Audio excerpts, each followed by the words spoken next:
อดีตเจ้าคณะอำเภอเวียงป่าเป้าตลอดจนเป็นการสร้างความสามัคคีในหมู่คณะสงฆ์นำพาญาติโยมพัฒนาจิตใจฟังเทศน์ได้ร่วมกิจกรรมพิธีบรรจุพระบรมสารีริกธาตุประดิษฐานในเจดีย์42เมืองพระธาตุดอยสุเทพจำลอง1 องค์กำหนดการดังนี้วันที่1 ถึง 7 ธันวาคมเตรียมงานเตรียมสถานที่วันที่8 ถึง 11 ธันวาคมปฏิบัติธรรมเวลาตี 4ตื่นนอนเวลาตี 4 เกินถึง 6 โมงทำวัดเจ้าเวลา 6 โมงถึง 7 โมงเจ้าทำความสะอาดสถานที่ทั่วบริเวณเวลา 7 โมงถึง 8 โมงเจ้าฉันเจ้าเวลา 8 โมงถึง 10 โมงจัดเตรียมสถานที่พร้อมญาติโยมทยอยทำบุญบรรจุวัตถุมงคลต่างๆตลอดทั้งวันเวลา 10 โมงถึง 11 โมงฟังเทศน์นึ่งกันจากพระนักเทศน์คลื่นสีขาวและเครือข่ายเวลา 11 โมงฉันเพลเวลาเที่ยงถึงบ่าย 2 โมงญาติโยมทยอยทำบุญและบรรจุวัตถุมงคลเวลาบ่าย 2 ถึงบ่าย 3 โมงฟังเทศน์นึ่งกันจากพระนักเทศน์คลื่นสีขาวเพื่อชาวประชาและเครือข่ายเวลาบ่าย 3 ถึง 5 โมงแลงเปิดโอกาสให้ญาติโยมทยอยบรรจุวัตถุมงคลตามเจตนาเวลา 5 โมงถึง 6 โมงเย็นทำภาระธุระส่วนตัวส่งน้ำเวลา 6 โมงถึง 2 ทุ่มทำวัดสวดมนต์เจริญจิตภาวนาร่วมกันเวลา 2 ทุ่มถึง 4 ทุ่มฟังบรรยายธรรมสนทนาธรรมถ่ายทอดการออกอากาศทางสถานีวิทยุเครือข่ายคลื่นสีขาว23 สถานีทั่ว 8 จังหวัดภาคเหนือและระบบออนไลน์เฟซบุ๊กคลื่น 104.50 วัดฝ่ายหินแม่ข่ายเวลา 4 ทุ่มพักผ่อนจำวัดวันที่ 12 ธันวาคม 2564 พิธีบรรจุพระบรมสารีริกธาตุเริ่มเวลาเที่ยง 9 นาทีจึงขอเชิญชวนทุกท่านได้ร่วมพิธีตามวันเวลาดังกล่าวเพื่อบุญกุศลและสร้างสิ่งยึดเหนี่ยวจิตใจแก่ผู้คนทั้ง2 จังหวัดบนเส้นทางเจียงใหม่เจียงไฮ้ณม่อนพระเจ้า42 เมืองดอยนางแก้วขอเชิญชวนทุกท่านไปร่วมบุญร่วมกันนะเจ้า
นมัสสิกา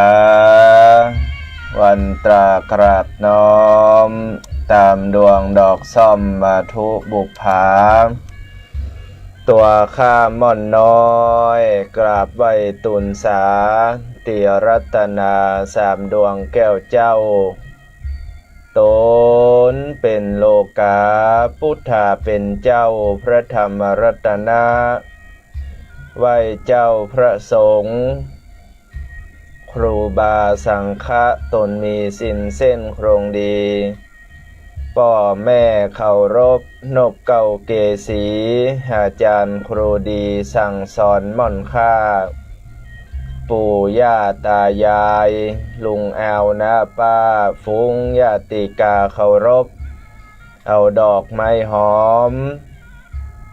ตูบเตียนวางนบใส่บนขันอันใบงามกราบรัตนะพระเจ้าแก้วตังสามเป็นสิ่งดีงามสถานที่นี้ขอยกมือ10 นิ้วขึ้นกายกังกิ้วไก่เก้าเกษานอบน้อมอย่างสารูปปิมปาเจ้าอันมีองค์พระติรัตนทลัยแก้วเจ้าตั้ง3 ประการยกย่อในพระสัทธรรมคำสอนขององค์สมเด็จพระจินวรสัมมาสัมพุทธเจ้าอันเป็นบรมครูเก้าเงาแห่งโลกทั้ง3ขอน้อมถวายความเคารพน้อมนบบูชาในเมตตาปรมีธรรมพระมหาเถรานุเถระเจ้าคณะพระสังฆาธิการจุตนจวรองค์ด้วยความเคารพยิ่ง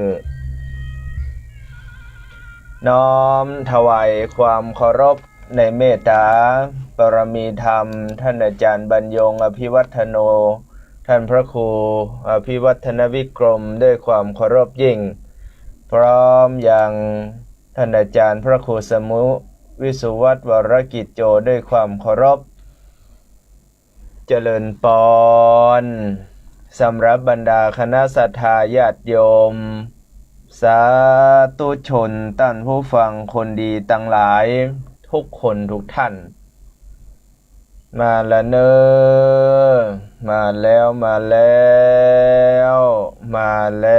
วยินดีต้อนรับศรัทธาญาติโยมสาธุชนท่านผู้ฟังคนดีทั้งหลายทุกคนทุกท่านยินดีต้อนรับเข้าสู่รายการสารธรรมยามแลงในช่วงมรดกธรรมล้านนาศรัทธาญาติโยมสาธุชนท่านทั้งหลายได้เปิดฟังทางสถานีวิทยุรวมจนถึง Facebook ไลฟ์สดในชื่อของธรรมภาพนั่นก็คือคิมหันเอกวุฒิในรายการสารธรรมยามแลงวันนี้มาพบมาเจอกันในวันท้วนที่3 เดือนธันวาคมพุทธศักราช2564ในช่วงเวลา 15 นาฬิกาจนถึง 16 นาฬิกา3 โมงแรงจน 4 โมงแรงอยู่กับรายการสารธรรมยามแลงเทศโดยพระกัมปนาถกิตติวิสุทโธสำนักวัดบ้านต้อตำบลป่าตันอำเภอเมืองเชียงใหม่ยินดีต้อนรับสถานที่ฟังจากเคลื่อน 104.50 วัดฝ่ายหินมหาวิทยาลัยเชียงใหม่เคลื่อน 100.25 วัดพระบาทอุดมอำเภอฝางเคลื่อน 106.25 มูลเสียงธรรมแม่แจ่มเคลื่อน 98.75 วัดห้วยตองซักอำเภอจอมตองเคลื่อน 88.25 วัดสีปันเงินอำเภอสันป่าตองเคลื่อน 89.50 บ้านทุ่งเรดิโอณอำเภอสันป่าตองแล้วก็ยินดีต้อนรับสถานที่ฟังจากสถานีวิทยุโดยทุกคนทุกท่านแล้วก็ฟังจาก Facebook ไลฟ์สดโดยสถานญาติโยมก็วันนี้ก็จะได้นำเสนอในเรื่องธรรมล้านนาก็คือเรื่องนางมะลิซ้อนสถานญาติโยมทุกท่านเรื่องมะลิซ้อนว่าเรื่องราวต่อจากเรื่องที่เฮาได้เทศผูกที่เฮาได้เทศตั้งแต่อาทิตย์ที่ผ่านมาก็คือผูกท่วนที่4ที่5 วันนี้เดินทางมาผูกท่วนที่6นะศรัทธาญาติโยมดังนั้นเมื่อต้นรายการอาตมาภาพก็ได้เปิดสปอร์ตเชิญชวนญาติโยมได้ไปร่วมบุญร่วมกุศลนะที่พระธาตุเจ้าสีสองเมืองงานประพฤติวัดปฏิบัติธรรมของคณะสงฆ์ตึงจังหวัดเชียงรายจังหวัดเชียงใหม่ได้ร่วมจิตร่วมใจ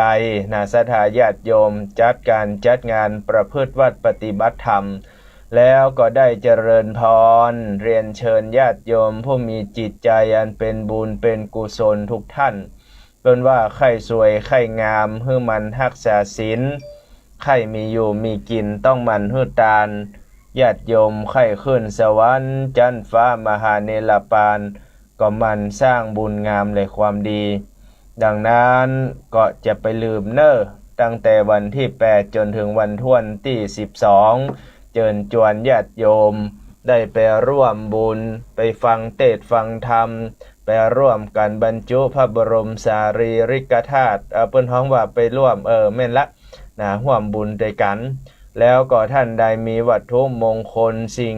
ที่เป็นมงคลเป็นพระเครื่องก็ดีเนาะหลายๆอย่างก็นำไปบรรจุฐานอย่างองค์พระธาตุได้นะศรัทธาญาติโยมดังนั้นเจริญพรทุกคนทุกท่านเอาละวันนี้เราจะได้ฟังในเรื่องของนางมารีซ้อนเจิญญาติโยมได้ตั้งจิตตั้งใจฟังเทศน์ฟังธรรมโดยพร้อมเพรียงกันณโอกาสบัดนี้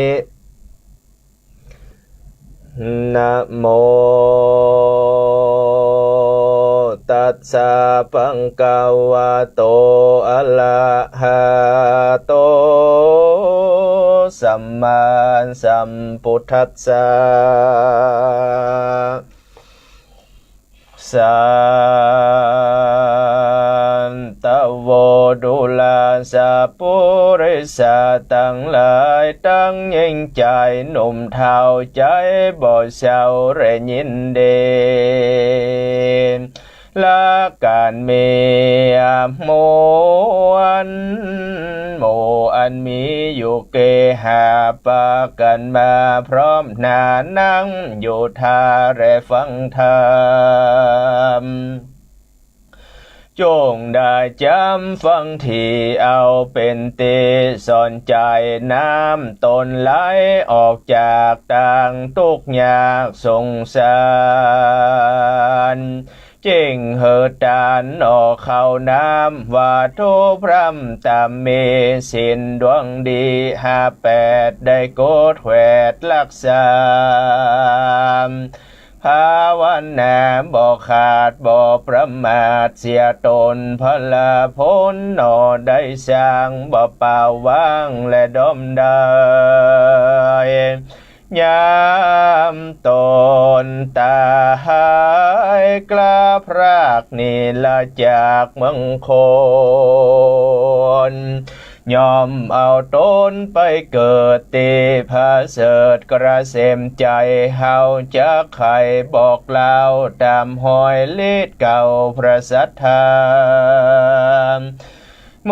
ราสัทธาจูโพจงพรำโหยาวไปแป้งใจใส่เจิญจอยโดยตามถอยกำธรรมบาดนี้แดดเติมโสปนเตสะโตนันตะกุมะโลอันว่านันตะกุมหันอ่อนเอากันญาเท่าจะขายว่าเฮอตนไป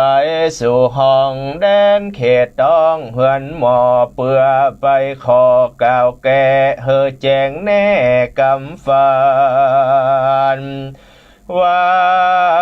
เจ้าหน่อยจอมทามน้อยนาคฟังถอยวาดกำจามเปจารณาทวนทีก็หันแม่นเต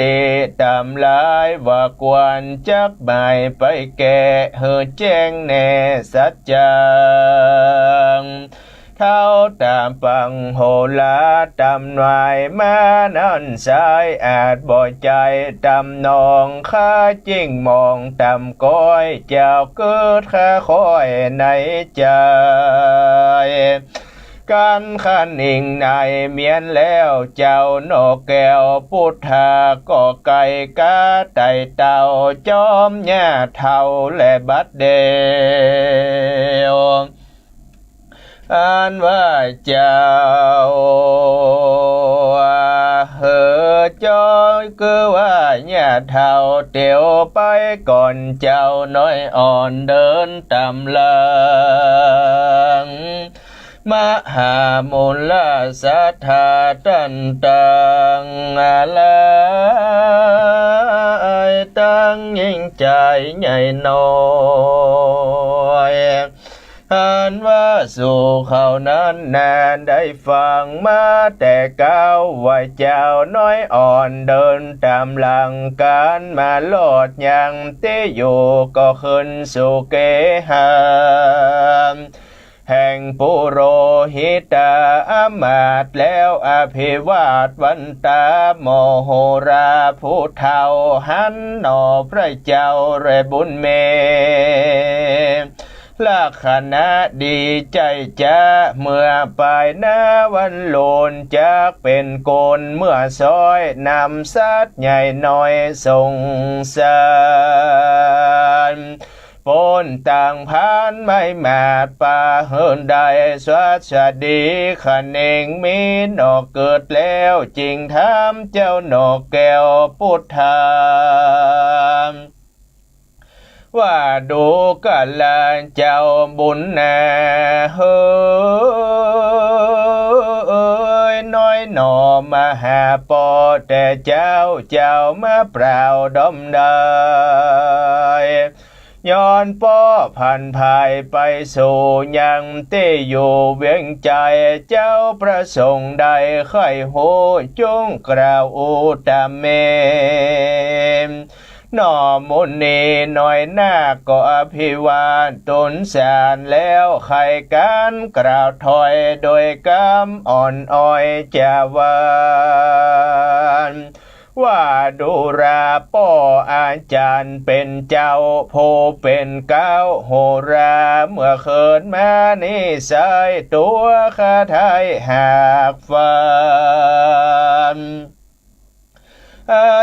จารย์เรือล้ำได้กลมกินน้ำสะก่อนแล้วมีคอนศพสาใครเข้าปากลำบานขออาจารย์พ่อเจ้าพอดูเล่าจะตาม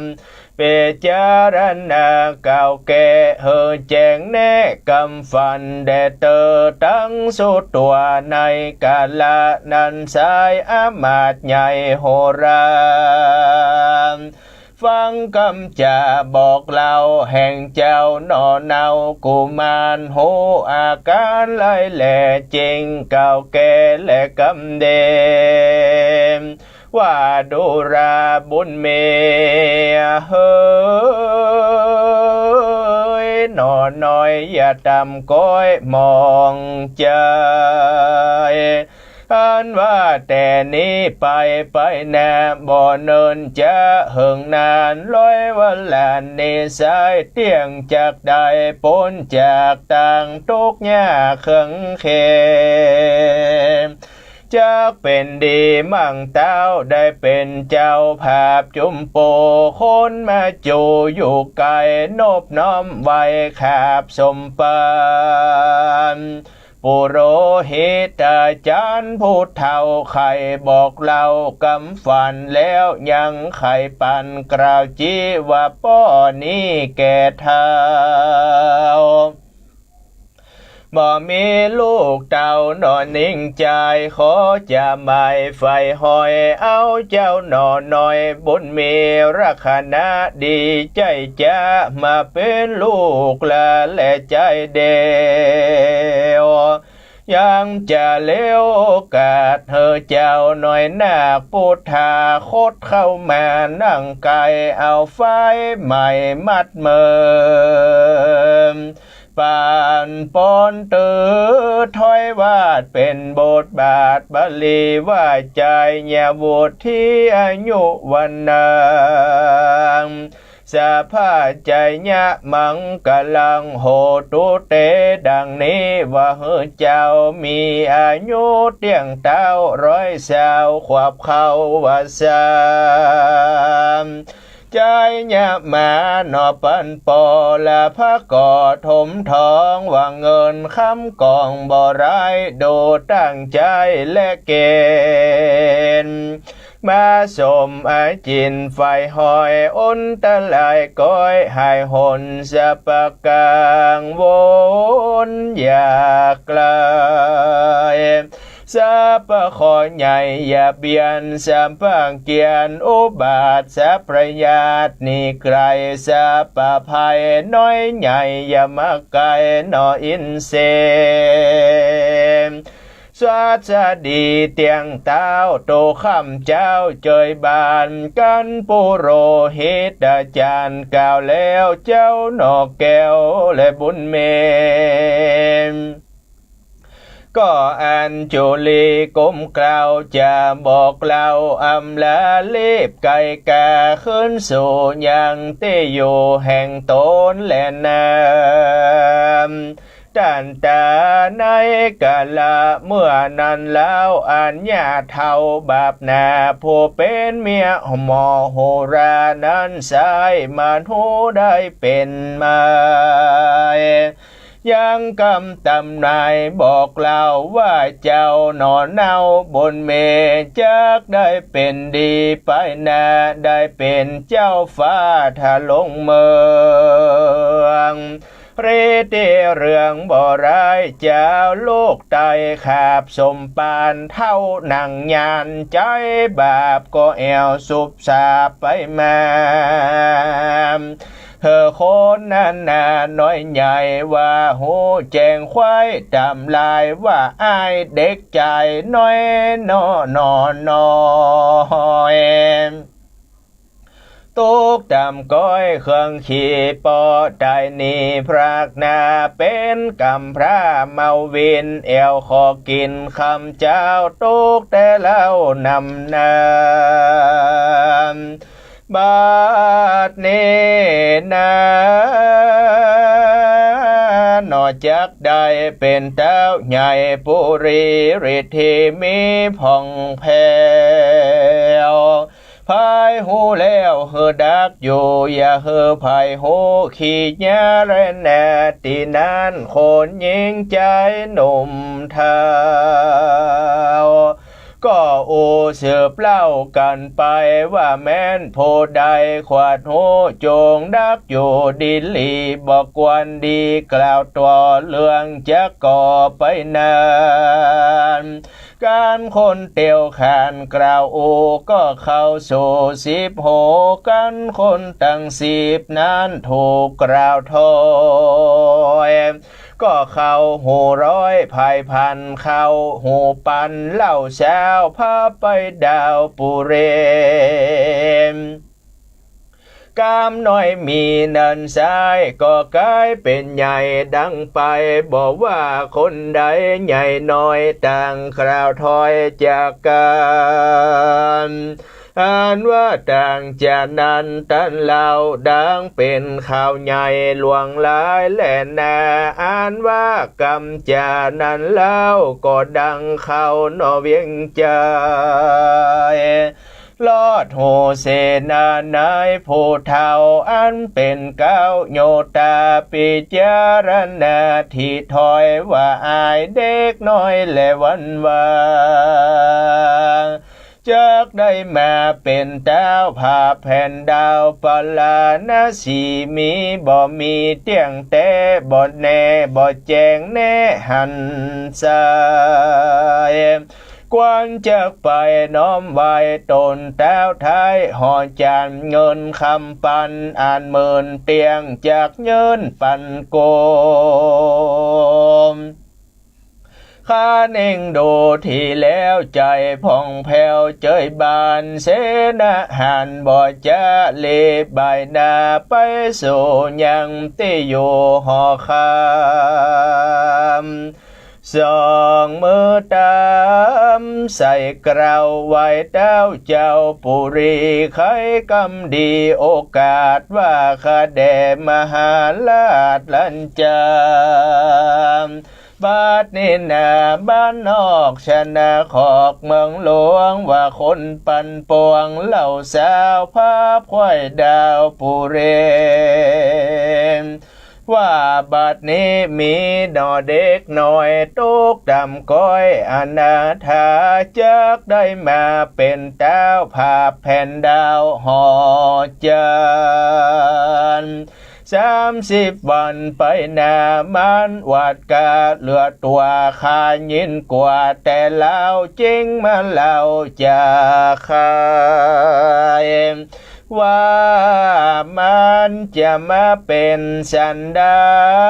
นั่นสายขอจุงได้ปิจารณาแด่เติมทั้งสุดตัวละจาในกาลนั้นโสดเต้าตนโหดพรหมตัดลาดฟังโอกาสตนสามอันเสนามะกาวร้อนพระพาวดังไฟเย็นไม่ใจโคดกาห้องเอินดาพระพายว่าอ้ายเด็กใจถอยมึงต่ำต้อยเหลือการสั่งใจหานมักไฟใครเป็นใหญ่เหลือตัวจากตัดหัวมึงออกเอาไม้ยอกเสียบไว้กลางตั้งใหญ่สุมกันเฮอแรงกามานมวนหมู่กินจินมึงอยู่บ่ล้อเต้าสอบอผู้เฒ่าอันเป็นเก้าปราณเสมอาจญามีสั่งใจเฮอปุโรหิตใหญ่มาสู่ยังที่อยู่หอนนายแล้วจะขายตันต่อว่าเฮอเล็งพอจะตามเมืองเล่าละใหญ่กว้างจากดังกำอ่างจะใครว่าเด็กจังไรหนุ่มเนาจากได้มาเป็นเจ้าและเมืองเฮาอันจามเดนั้นปุโรหิตาผู้เฒ่าอันเป็นเก้าโหราก็เอาเป็นแม่บ่จ้าวังต่อหน้าและบัดเดวแต้มเลขเกลียวไว้วองขีดเป็นจ้องลงไปเอาจะตาเวียงใจตั้งไว้การบัวรำมวนควายนอดิ่งงามแล้วคูณโดย3กดแขวดเอา108เข้าหันตามโบราณบอกไว้อามาตย์ใหญ่โหราโหขี่ยาแจ้งที่เหมือนดังตีตาหันจริงเร็วปานขับไว้ต้นเต้าไทยปลานาเซมจากกำดีโอกาสว่าคเดมหาลาดละจะตามดังโหราเก่าจีว่าเด็กผู้นี้นอมิมบนจากได้หนุนนั่งแตนเป็นลักแก่นกับเมืองได้ลุ่งเรืองนอไปนาเฮอไพรฟ้าเย็นใจดาวห่อใจพร้อมมาตัดราดฟังโอกาสตุน3โกธาโคตรใหญ่เหือย้อยควายตั้งตัวเอามือลูบหัวห้องด่าว่าอายผี5เด็กน้อยอ่านว่าเจือตำก้อยอนาถาสังว่ามาวัดกาไข่เป็นเจ้าฟ้านอเต้นโกม กูบ่จูโดยง่ายมึงอย่าป้ายไปไหนกูจักไปแลบสาเฮ้อความนานและวำวายเอาเลือดลายมึงลาตีตีนบาทของกูจะแล่นน้ำตาตานา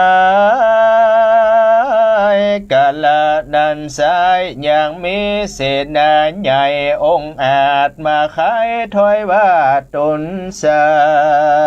ม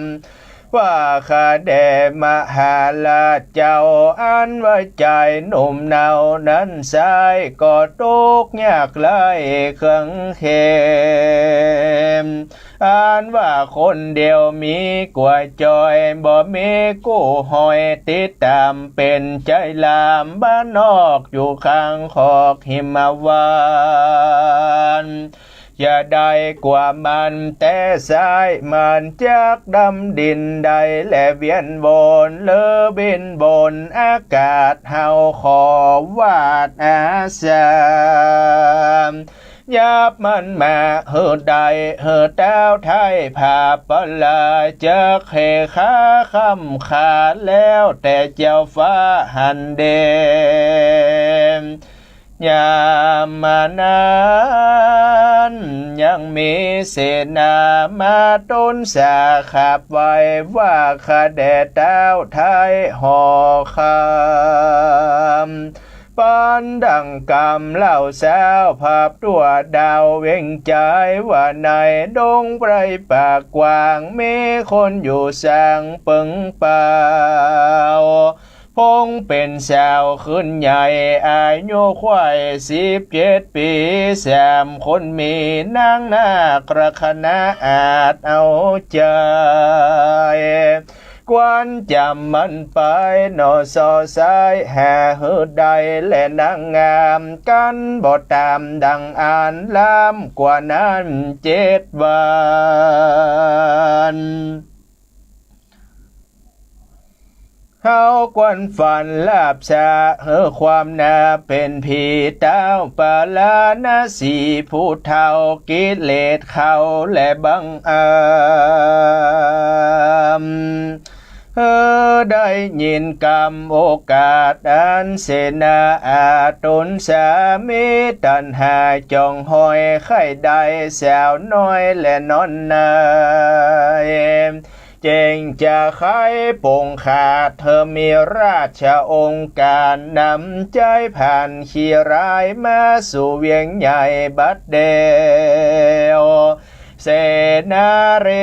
โอบ่จากกันเจ้าฟ้าขับจำก็ย่อมือตำใส่เกลาไว้เต้าเจ้าห่อควางดันตามตังเตียวไตจากเวียงใหญ่ไปสู่ยังที่อยู่นอมุนีไขว่าตีตันต่อว่าดูแลเจ้าน้อยนอบุญแนมบาดเนนาหนอเต้าเจ้าต้นเป็นเก้าปลานาเส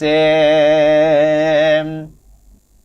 อันว่าอาจอย่ามีสั่งใจเฮอไปน้อมไว้เลี้ยวไว้แม้นบ่ไปกระดังต้นเจ้าจ้างเอาตายเจ้าบุญภายน้อยนาคหูแจ้งขวาดขี้ยาว่าเต้าผาปลานั้นโสดเตียงใส่โตตัวเฮามองเงาดำจ้าหรือลาบซาเขขามรณามวยมอจากนี่รอดไปได้จากนี่ไปตั้งอื่นบ่แจงจืนหันโหนละแม่ตนเป็นเจ้าอันแก่เท่าเจริญบ่มีไผมาช่วยกำเกิดตักน้ำหอบหลัวหาเครื่องขวาเลี้ยงใส่ตกยากหลายมองผ่าน สายวงวานป้าปู่บ่มีอยู่เด่นใดห้าวเข็นใจกำพระซ้ำเจ้าฟ้าปุรีอาจญามีสั่งใจเฮอไปไว้ต้นสาโตดเล่าลานน้อยใหญ่บ่หอนใดจักหันนอนจอมทำยอดซอยน้ำตาก็มาย้อยลำลายว่าแสนอะไรไหลแหล่เข้ากอดแม่มันดาเล่ลำจากกล่าวถอยมีบ่อน้อยหลายประการเสนาหารมวลหมู่อันทาอยู่เป็นสายแสงจะไม่บอกเล่าว่าดูแลเจ้านอนเนากุมารอย่าจะนานลำตีอย่าเกิดที่สันใดอันว่าเต้าห่อใจนั้นสายเห่อไปน้อมไว้ตุนสางก็ย้อนขุนหน้าไฟหอยสู้ต่ำต่อยเครื่องขี่พ่องปอสามนีพรากนาเป็นกำพระใจเดียวว่ามีภัยมานอนและเรเฮวเล่งพอตกปันปอถมนาบาดเน้นนาบุญเก่าแห่งสู่เจ้าปังลังมาปะปังตอบชายเฮอสู่ขายต่างตีอันตุกทัดนีเหลือใจไปสู่เวียงใจใหญ่กว้างสมไฟอ่างใจหมายอันว่าของเกณฑ์ลายจุโพเสือวัดนิ่งและวัดทาเมนานาไล่หลากบ่ลำบากเครื่องกาจุงเร็วไวอย่าจะค้ำลานอนลงแรงเจ้าจอมแปลงหนอท้ายก็ไปน้อมไว้มันดานางบนหน้าผู้เป็นแม่น้ำตาแผ่ลำลายนางไม่ใจโศกไม่รีลำหายเจ็ดน้ำตาว่ากรรมใดจะตอบสายได้ไล่ขังขีผัวใดนีละภาคโลกซ้ำจากไกลตามอนาถาไม่มาดเข้าน้ำขาดแหล่งง่ายว่าคนยิงใจหนุ่มเท่าภัยตุกเต้าบร้อนเมเจ้าปุรีเจ้าฟ้าบรังคาเคคาขอเทวดามวนหมู่ลักษาอยู่อากาศในภาษาหอใจบ้านดนใจเจ้าฟ้าปล่อยลูกคาปุนจากต่างทุกยากเครื่องขี่สสดีจืนจ้อยนางเลี้ลำถอยลายประการแล้วก็เจ้ากุมารลูกท้ายก็มีวันนั้นแหละนาเนเทตังขีญาสังวันนาวิเศษจะห้องเหตุยังพระธรรมเทศนาเรื่องนางมะลิซ้อนผูกทวนหกนิติตังกบังกอมมาสมเลสเดชหันธรรมยังสาตุกลังกโรมะเสสาตุสาตุสาตุพระธรรมเทศนาในเรื่องนางมริซ้อนผูกทวนหกก็ปริปุนังจบลงไปเป็นที่เรียบร้อยยินดีต้อนรับสำหรับบรรดาคณะศรัทธาญาติโยม สาธุชนท่านผู้ฟังคนดีทั้งหลายทุกคนทุกท่านที่ได้ปาการมาฟังเทศน์ฟังธรรมในค่ำแรงวันนี้ ค่ำแรงวะก็ยินดีต้อนรับคณะศรัทธาญาติโยมผู้จิตใจอันเป็นบุญเป็นกุศลได้ปากันเสียสละเวลาอันมีค่าของศรัทธาญาติโยมปากันเข้ารับชมรับฟังก็ยินดีต้อนรับทุกคนทุกท่านบอกว่าจะฟังจากหลากหลายสถานีหลากหลายพื้นที่ถึงใน Facebook ในออนไลน์ก็ยินดีต้อนรับก็ในเนื้อหาสาระธรรมจะเล่าสู่ศรัทธาพ่อแม่พี่น้องที่ได้ฟังอยู่ในคณะนี้นั้นก็จะได้เล่าให้ฟังกันเป็นตอนเป็นตอนว่าเรื่องราวของอีนางมารีซ้อนนั้นตอนนี้ได้ดำเนินเรื่องไปถึงไหนบางพ่องศรัทธาญาติโยมบางพ่องก็ฟังมาตั้งแต่ต้นพ่องก็กำลังปากันมาฟังวันนี้เป็นภูกแรกดังนั้นวันนี้ในเรื่องของนางมะลิซ้อน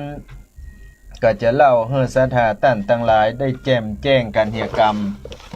ว่ามันดำเนินเรื่องไปถึงตอนไหนที่ใดก็คือว่าหลังจากที่จ่ายตุกตะคนที่ตุกขนาดญาติโยมอาจจะจำได้ในธรรมที่มีแม่หญิง3 คน3 พี่น้องได้ตานผ้าไตรศรัทธาแล้วอธิษฐานบุญได้ต่อกันคนเดียว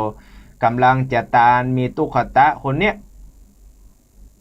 มาอธิษฐานบุญยกผ้าไตรตัวก็ไม่ได้แปลงได้สร้างสักอย่างแต่ขอเอาบุญตัวศรัทธาญาติโยมเมื่อได้บุญแล้วก็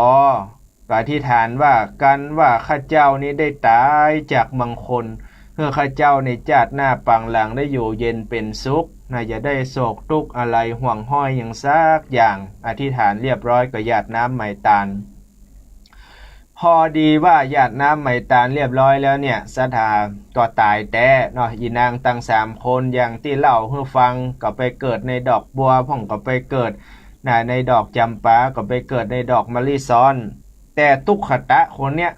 ตายแล้วไปเกิดก็ยังตุกยังเก่าวันว่าบุญมีแต้มแปะเวรกรรมบุญหักจักนำเวรกรรมมาตอบไส้บุญมีแต่กรรมบังก็แฮมบาปอก็ไปได้เมียกับตุกอย่างเดียวกันเมียกับตุกผัวกับตุก2 ผัวเมียอยู่ด้วยกันโอ้ยขอเข้าขอน้ำเปิ้นเนี่ยเบียกเนี่ยการหับจ้างไปวัน200 300คนอื่นได้เป็น400-500ตัวเก่าจะได้เหียนร้อยศรัทธาญาติโยมหันเป็นคนตุกกดหัวกดราคาบ่ฮื้อเสมอเปิ้นบ่ฮื้อเสมอคนที่เปิ้นดีฐานะดีกว่าตัวเก่าเปิ้นจ้าง300อันนี้จ้าง100เดียวก็จำเป็นได้เอามาเข้าวิทย์ไงวิทย์แรงวิทย์ไงวิทย์แรงก็เป็นดีนดูก็2 ผัวเมียตุกขตะนี่อยู่ด้วยกันมาเมินนานหลายปีพอดีว่าเมียตัวเก่าตั้งท้องมารได้10 เดือนศรัทธาญาติโยมก็เกิดลูกเป็นพระโอรสเป็นพระโอรสเป็นพ่อจายเกิดลูกออกมาเป็นหนุ่มน้อยกุมารคนหนึ่งเมื่อเกิดมาแล้วผัวมันกับเมียอีป้อยแม่2 คนก็คิดว่าเฮาตุกบ่ตุกล้ำตุกเหลือบ่เดียวนี้มีแหมคนหนึ่งเฮาจะต้องหาข้าวหาน้ำมาให้ลูกเฮาแหมคนก็ยังเป็นตุกซ้ำตุกซ้อนแต่ว่าจะตุกได้เลี้ยงลูกศรัทธาท่านทั้งหลายโอกับเมียว่าเฮาจะเอาไปลักไปขว้างไปเผาไปขว้างที่ไหนดีเมียมันก็ว่าโอ้ไหนๆลูกก็เกิดมาละเฮาก็ช่วยกันเลี้ยงดูไปเหียเตออ้ายมันผัวมันก็ว่าเลี้ยงก็เลี้ยงเอาน้องว่ากันแล้วกันตกลงกันเลี้ยงก็เลยเอาไปขว้างสักกรรมศรัทธาก็พอดีว่าก็เลี้ยงนะมีกล้วยกินกล้วยมีข้าวกินข้าวกินยางข้าวม่ำน้ำนมก็กินไปโจนอายุได้3 ขวบ 3 ปี ไป เป็นว่าอีป่อมาตายละเหลือก็อีแม่อายุได้3 ปีแล้วก็มารับแล้วมาฝันหันว่าสถาญาติโยมมาฝันหันอะไรอย่างก็ไปเล่าให้แม่ฟังแม่บัดเดียวนี่นะลูกฝันหันนะลูกฝันหันว่าได้โอ้ลูกฝันหันว่ามีศพลอยม่องล่องจากแม่น้ำลำคลองมาลอดขาลูกตักกินจะตักกินน้ำเป็นว่าตักกินน้ำแล้วศพไหลเข้าปากลูกมันเป็นเพราะอะไรอย่างแม่มันก็บอกว่าลูกถ้านอนบันลับนอนกึดนักกาเนาะโง่ไปหันนั้นหันนี้มากาเปิ้นเผาศพเผาผีบ้านหั่นบ้านนี่ก็ว่าได้เนาะมาใจนะแม่ลูกฝันแต่แม่มันก็สามารถที่จะบอกได้เพราะว่ายังโศกเศร้ากับผัวตัวเก่าตายไปอยู่เปิ้นเล่าลือกันล่ะกับนั้นเปิ้นเล่าลือกันว่ามีบ้านมีเมืองหนึ่งก็คือเมืองปราณสีนั่นนะมันจะมีบ้านปู่หมอโหราเนาะหรือว่าโหนหมอดูในวังเลยนะพอฮื้อพญาเจ้าเมืองโดยเฉพาะก็อยากพอว่ากำฝันที่ลูกฝันเนี่ยมันหมายความว่าใดก็เลยเดินถามบ้านนั้นบ้านนี้ว่าบ้านป้อหมอโหราอยู่ตังใดครับเนาะบ้านป้อหมอโหราอยู่ตังใดครับก็ถามไปเขาก็บอกว่าเดินไปแหม3 หลังถึงละเนาะอยู่ขวามือก็เลี้ยวเข้าไปหันใส่ญาติเท่าคนหนึ่งกำลังกวาดบ้านเที่ยวบ้านซึ่งก็เป็นภรรยาเป็นเมียของปู่หมอโหราก็เอิ้นถามว่าอันนี้บ้านป้อหมอโหราป้อหมอโหนแม่นก็เมียมันก็อู้บ่ม่วนนะแม่นละย่าหยังเนาะเอิ้นลงมา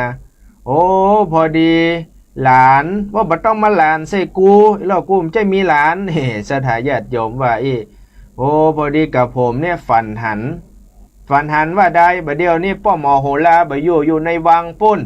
ป้วค่ำแรงป้วก็อาจจะปิกมาเนาะสถาญาติโยมก็ว่าจะนี้โอ้มีอย่างลองเล่าให้ฟังแล้วอีแม่หมอโหราเมียหมอโหราก็มีดีกับเปิ้นพ่องกะ จะทำนายแล้วตัวเก่าบ่ใจห้อมโดยเก่าจะทำนายนี้ก็เล่าให้ฟังว่าฝันหันคนตายลอยน้ำมาโอ้ข้ากินดังอึกกำลงต้องพุละกินศพแล้วไอ้สูนี่ตัวตะบกกอกเนี่ยตัวตะบกกอกนี่สถาญาติโยมมันจะน้อยปันได้มั้งเนาะสูนี่ตัวตะบกกอกเนี่ยมาฝันหันกินศพตัวบะเล็กบะเล่นทั้งที่รู้ว่าในใจของแม่หมอโหรานี้ทำนายได้เลยว่าเจ้ากุมารที่เกิดมาเนี่ยที่มาถามนี่จักได้เป็นดีเป็นใหญ่เป็นโตวันปากหน้าจะได้เป็นพญาเจ้าเมืองพาราณสีด้วยซ้ำจะได้เป็นนอกแก้วสัพปัญญูด้วยซ้ำดูสถาญาติโยมโอ้ยกึดไปไกลขนาดอันนี้มันกึดในใจก็กุมารนี่ก็ถามไอ้หนุ่มน้อยนันตะก็ถ้าจำชื่อบ่ผิดนันตะเซนก็ถามว่าที่ข้าเล่าให้ฟังเนี่ยแม่หมอลองทำนายพอล้อว่าเป็นจะได้โอ้ข้าจะทำนายให้สู่ฟังเนอะป้อสู่ก็ตายแล้วบัดเดียวนี่นะสู่จะได้พัดพรากจากอีแม่สู่ก็จะได้ตายอ้อยหน้ามองให้หูว่าอีแม่จะตายด้วยกำฝันของตัวเก่าอีแม่จะตายแหม2-3 วันนี่ก็ตายละไอ้หรอไปเตอะไปตังใดก็ไปเตอะต้องมานี่ละไปเฝ้าป้อเฝ้าแม่สู่เตอะแม่สู่จะตายละอีกก็ว่าจะให้เป็นดีอินดูละอ่อนเนาะว่าใส่ละอ่อนก็อินดูในใจก็รักอินดูเดินทางกำลังจะออกหัวป้อหมอโหราเปียกระดานมาให้อันหรอสปายธงขาวมาให้อันหมวดเก้ามาเหี่ยเตียวมาเมื่อป้อหมอโหราหันเจ้ากุมารน้อยให้ออกปากประตูบ้านก็ฟังไปติก็ฟังไปจักลากแขนเอาไว้ว่าโอ้เจ้ากุมารมีเรื่องอะไรหยังโอ้ตะกี้แม่หมอโหราเมียของท่านทำนายให้ข้าว่าแม่ของข้าจะตายแหม3 วัน 7 วันเนี่ยข้าจะไปพ่อแม่ก่อน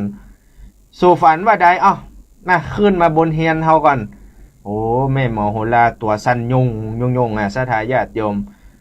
นั่งท่านก่อนกินน้ำกินท่าข้าจะเล่าให้ฟังว่าหมอโหราบาเดียวนี่ข้าฝันหันว่ามีศพลอดแข้งลอดขาแล้วข้าไปตักกินน้ำแล้วศพมันลอดขาแล้วมันไหลลงคอข้านี่หมายความว่าจะใดพ่อหมอโหรากับเปียเอากระดานมาแล้วหล่อขีดพ่อโหสู่บ่ต้องกึดอย่างนักสู่นี่นะจะได้เป็นใหญ่เป็นโตวันภาคหน้าจะได้เป็นเจ้าฟ้ามหากษัตริย์ปกครองเมืองพาราณสีบ่มีภัยเพียภัยเต้าสู่จะได้เป็นใหญ่กว่าเปิ้นหมดด้วยบุญสมปานที่สู่ได้สร้างมานับตั้งแต่นี้ต่อไปสู่บ่ตุกเหมือนพ่อเหมือนแม่สู่แล้วเนอะสู่จะอยู่สุขสบายอีโลจะได้เป็นใหญ่เป็นโตอันนี้เฮาฟันธงได้เลยเห็นแล้วจัดดีนะป้าหมอโหราอีกกะจื่นใจโหที่แม่หมอโหราตะกี้ล่ำใจกะบ่ใจอันนั้นมันเนี่ยการอีทมันโคตรอีโลมันเนี่ยการอีทมันโคตรเมียข้ามันขี้โคตรน้อยหน้างออย่างดำปากนี่อีโลกับว่าไปเป็นอย่างพวกก็ดีใจซ้ำอีนางแม่หมอโหรานี่เป็นคนปากบดีเหรอเป็นคนปากได้เหียสถาญาติโยมเล่าตึงบ้านใต้พดไปบ้านเหนือพดไปบ้านนั้นบ้านนี้ไปกาดก่อนเล่าว่าใดสูเรามีหมู่เห็นนะมีหมู่เล่าขวัญนั่งเป็นปอกว่าอยู่ตามกาดตามลีพวกเราอยากหูไอ้อย่างไปที่ตลาดหูมดนะสถาญาติโยมก็หาบพักหาบอย่างจะไปขายไปปะใส่หมู่แม่หมอโหราก็เป็นเล่าให้เขาฟัง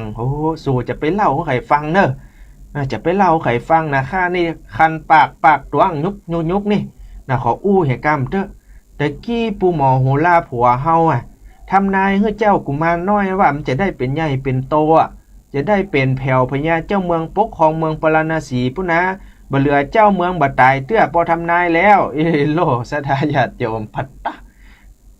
บอกอันเจ้าหมูว่าสู่จะไปเล่าให้ใครฟังเนอะหูกัน5 คน4 คน5 คนเฮานี่พอละเห็นแล้วอี4 คน5 คนนี่มันก็ปากตวงยุกเนาะฟังเก็บขวามันเป็นไผคนใดแน่เนี่ยก็ไปเล่าให้ผัวมันฟังบ่ท้อจาก5 คนไปเล่าให้ผัวฟังผัวไปเล่าให้เปื่อนมันวงเล่าฟังจาก10เป็น100จาก100เป็นพันจากพันเป็นหมื่นจากหมื่นเป็นแสนคนหูเรื่องราวจากกำนั้นเรื่องราวไปฮอดถึงหูพ่อพญาเจ้าเมืองปาราณสีพอเหรอพ่อพญาเจ้าเมืองปาราณสีหูข่าวว่าภัยที่ไหนมามาจ่าว่าจะเป็นพญาเจ้าเมืองแตนเฮายังบัดตายกำเตื้อเฮาเนี่ยแข็งแรงดีขนาดภัยมาอย่างอีโลเจ้ากุมารคนใดบังอาจเขาจะเอาหัวมันมากาบตีนเขาจะฟันคอริบเรือนฆ่าให้มันตายไปเหียเขาเหี่ยวลงขุมไปเตอะเห็นนะสถาญาติโยมก็โคตรเนาะด้วยความโคตรสู่เขาตั้งหลายไปจับตัวเจ้ากุมารน้อยคนนั้นที่มันนะมาฆ่าบัดเดียวนี้มาบัดเดียวนี้เนาะเขาก็ลบกันไป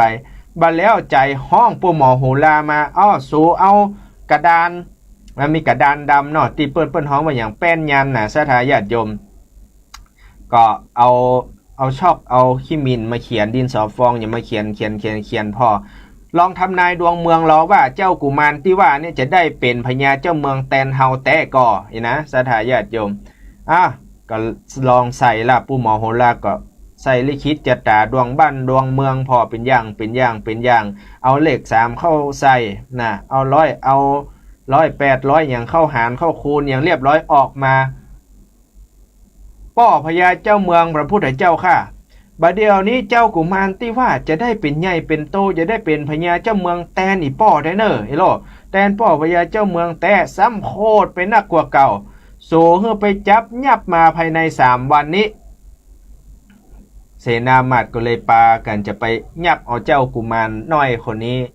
เจ้ากุมารน้อยคนนี้ปิกบ้านกินข้าวกับอีแม่หอมแก้มอีแม่กอดอีแม่จัดดีมีทหารจิโจโลเข้ามาในบ้านตกอกตกใจว่าบัดเดียวนี้นะ สูได้อู้ก่อที่ว่าจะเป็นพญาเจ้าเมืองแตนองค์ใหม่เนี่ยเจ้าเมืองพาราณสียังบัดตายเตื้อสูจะเป็นพญาเจ้าเมืองแตนแล้วเอาล่ะเรื่องใหญ่เรื่องโตล่ะสถาญาติโยมแต่ปู่หมอโหราปุ้นเป็นคนทำนายแต่เมียปู่หมอโหรามันปากมันดีนะมันไปแม่เอาแหมจัดนักอะสถาญาติโยมเพิ่นว่าวันหน้าวันตาพ่อจะได้เป็นใหญ่เป็นโตจะได้เป็นพญาเจ้าเมืองอีนางเมียป่ออันหมอโหราก็ไปเล่ากันล่ะแม่กำน้อยแม่คนน้อยนี่นะกุมารนี่นะจะได้เป็นพญาเจ้าเมืองบ้านเฮานะแม่ไปแหมโคนโอ้กุมารคนนี้เนอะจะมาชิงพระราชบัลลังก์ชิงบ้านชิงเมืองป้อพญาเจ้าเมืองพาราณสีเฮานะแม่ไปแหมคนแม่คนน้อยแม่กำแม่นี่แปลเป็นภาษากลางว่าเพิ่มเติมเนาะสถาญาติโยมแต่งเอาความเข้าใส่แต่งเอาความเข้าใส่แม่เอาแม่กำแม่เข้าเอาล่ะภัยมาถึงเจ้ากุมารน้อยเจ้ากุมารน้อยหันแล้วให้ออกมาเป็นน้ำหูน้ำตาว่าบัดเดียวเนี่ยป่อพญาเจ้าเมืองเพื่อลูกไปเข้าเฝ้าบัดเดียวนี้ถ้าบ่เข้าเฝ้าจะโดนประหารชีวิตโอ้ถ้าลูกไปเจอจับเจอยับขังกรงขังคุกขังคอกไปเหียไผจะมาหาบน้ำเฮืออีแม่ไผจะมาซักผ้าซักขวานึ่งข้าวเป่าไฟเอากับข้าวกับป่ามาเฮืออีแม่ให้กอดสองแม่ลูกให้กอดกันว่าอ๋อไอ้จะด่าเฮาอย่างมาตุกซ้ำตุกซ้อนอย่างมาเป็นอย่างอี้ไปเหียก็เพราะว่าย้อนเมียป้อมโมโหลานั้นมันปากบดีมันเล่าไปเลยเนาะคนฟังกับแม่ไปกำน้อยดังนั้นเพศภัยก็มาถึงเรื่องราวก็มาถึงสถานที่แห่งนี้เอาแล้ววันนี้ก็หมดเวลาหมดสถาญาติโยมก็อนุโมทนาในวันศุกร์หน้าเราก็ปากันมาฟังใหม่เรื่องนางมาริซ้อนเรื่องราวจะเป็นจะใดเจ้ากุมารคนนี้จะโดนตัดหัวก็ว่าบโดน